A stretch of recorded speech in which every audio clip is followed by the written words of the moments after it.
Assalamu alaikum wa rahmatullahi wa barakatuh. Sunana Muhammad Lawan kamar yadda ka sani. Barkanmu da ke saduwa a wannan channel namu mai albarka Lawan Tech. A darasin mu ne zan nuna mana yadda za ka yi ka nemo lambobinka idan sun ɓata, ko ma ka je sim naka ya faɗi ko kuma makamancin haka da saura. Ta hanyar nan za ka iya samun lambanka, kuma duk wani lamban da ke amfani da shi za ka iya samun ta cikin wannan hanya.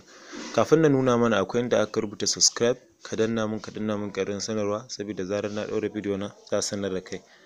Mu shiga cikin bidiyo. Da farko dai za ka je ka shiga cikin Facebook account naka kamar haka. In ka shiga Facebook account naka kamar haka, ka gama yin login, zai buɗe ma fuska kamar haka.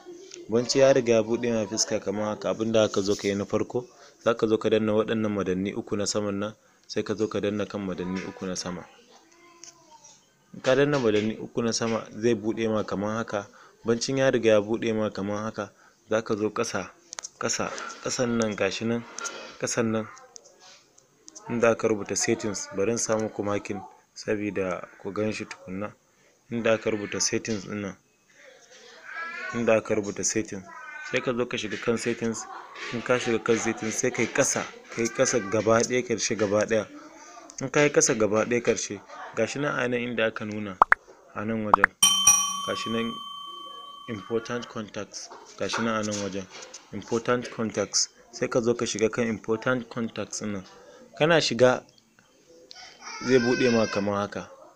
To hakan da yake buɗe ma, zai buɗe ma duk contacts naka wanda yake cikin sim naka. Gashi nan yake cewa 123 contacts, wato lambobin da yake kan sim na namba 123.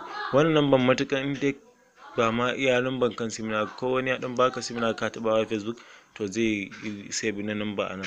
To waɗannan su ne lambobin wanda idan ka duba gashi nan namba kamar ka ga wannan suna, sai ka shiga, gashi nan wannan suna haka Abdulhamid, sai ka shiga show contacts, ga phone number sa ya fito, za ka iya ɗauka ta wannan hanya.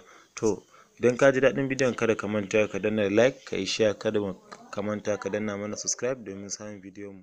A gode.